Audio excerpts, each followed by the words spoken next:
It's Tuesday. It's Tuesday, so we're coming at y'all with another Tech Tip Tuesday, and today we're going to be talking about how to do a turbo kit. So this is the Blue Nova that we've been messing with the turbo kit on this week. So we're going to start off with Tech Tip number 1. Just bring it to us, let us do it. Tip number 2, make sure you have a lift. Makes things way easier. But no, on the serious note, we're going to be giving y'all some just quick tips and tricks on these turbo kits and try to help y'all make y'all's life a little bit easier if y'all are planning on doing these turbo kits yourself.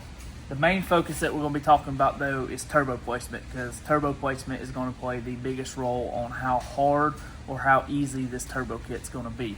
So I'm going to let this thing down a little bit and we're going to start talking about turbo placement.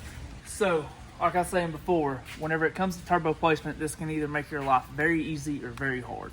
Of all the turbo kits that I've ever done, it always seems to be that a center mount turbo is going to be one of your harder ones to do, just because you're fighting space of keeping it or not having it too far out in the car, but then also too, you can't back this turbo back too far because then you're going to be into the motor and stuff like that. So I would say a center mount is going to be one of your harder things. One of the easiest turbo placements that we usually do, especially on street cars, is going to be somewhere over here in this corner, and most of the time they're usually angled and kicked a little bit, and that all depends on where the exhaust is going to go. If you're wanting to run the exhaust out the back, usually we place this turbo straight, that way you can just go straight down through here, down and out the back, or out the back of the fender. But if you're wanting to do a side exit over here or a fender exit up here, usually take and kick this turbo like this and have it go right out that way. So basically, if you can imagine, I just took this turbo, picked it up and sat it here. You can then take and turn the snell straight this way. You got a short little 45-degree pipe that runs right in here. Blow-off valve is over here. And then all of your hot side pipe just comes up into the bottom of your snell. Then your exhaust just comes down out that way, real quick and easy. And also that's depending on whether or not it's a methanol car or you're running an intercooler. But still, with it right here, you can turn that snell down. Your intercooler will be mounted here. Come in here, come out here, and into your throttle body. So that's usually the easiest. Wow, it's raining again. Yeah, my windows are down. We got our Florida rain going on. Pause that thought. Alright, we got his windows rolled up. But, so, just from my experience, center turbo mount usually going to be your harder because you're fighting fitment issues with everything being too tight just to the motor and it not sticking too far out in front of the car. Usually up here over to the sides is going to be your easier on the tube. One of the first things that I would do before you start picking out your turbo placement or start to build your turbo kit is make sure that all of your accessories are on the front of your motor. This is a race car, so we don't have many accessories, but whenever we do them on street cars, I always tell the customers I need everything on there. If it's got power steering, water pump, AC, alternator, I need all of that where it's going to be, because it is way easier for me to build around all that stuff and figure out where the turbo can go and the turbo kit can go than me building it, guessing, and then trying to then modify brackets and everything like that. So make sure you have all of your accessories, you have the intake that you want on there and everything, and then build your turbo kit around all that stuff.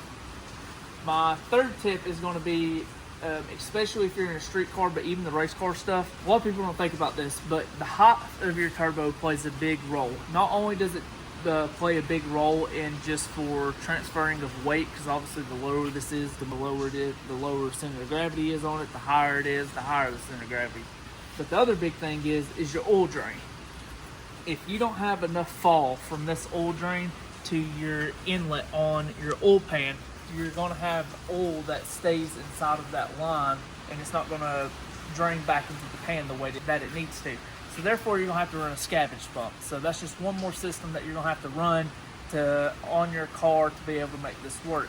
So I always, especially on street cars and stuff like that, make sure that the turbo is up high enough and has enough fall to where you ain't got to run any type of scavenge pump or anything like that.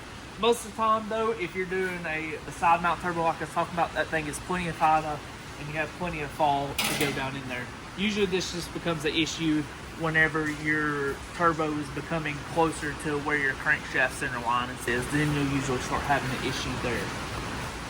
But those are going to be some of your big things that you need to look out for.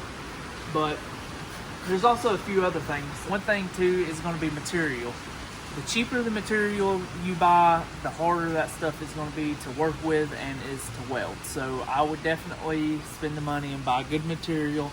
There's a lot of good companies out there. We use Race Part Solutions, we use Stainless Bros, we use Vibrant Performance, and also Race Parts or Ace Parts. Them are all very good brands. They'll have any of the piping that you need to do your turbo kit and stuff like that.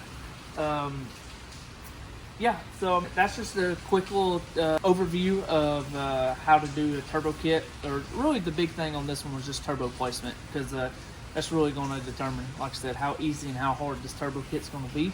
But that's going to be it for Tech Tip Tuesday today. If there's anything else that you'd like to see, always leave a comment and we'll try to go over it. We did see some of y'all's comments on the last post. One of them that I can think of right now was the seam seal. It's kind of hard for us to show the seam seal until we have something else in here that needs to be seam sealed. So if y'all do leave suggestions, we may not get to them right then, but we've got them written down and we'll get to them whenever we have something coming to the shop that we can show it to you on. But we'll catch you on next week's video.